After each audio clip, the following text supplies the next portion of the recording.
Hey guys, this is the Vickers solenoid valve. It's the most common solenoid valve in pump trucks. Its function is to change the position by changing the link method of the hydraulic valve. It consists of 3 parts. The two sides are 2 coils, and there is a plug in here, and here on the side it's a valve core. Let me turn this.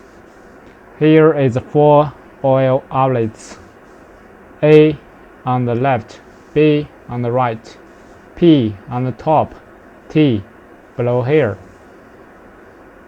AB outlet connect with the cylinders. P is where the oil goes in.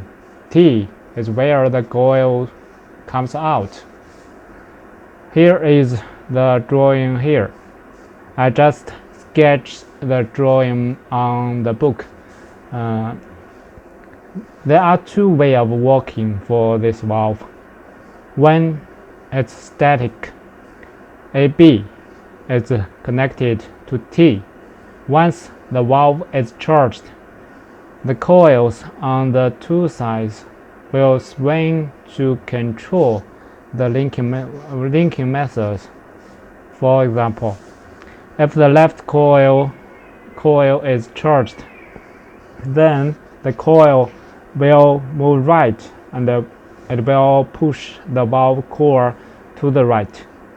The linking way will be A to P, B to T. If the right coil is charged, then the coil will move left and will push the valve core to the left. The linking way will be A to T, B to P. By changing the direction of the hydraulic oil, it could control the cylinder to push, to pull, or push. So much for today. If you like this video, subscribe to follow us. See ya.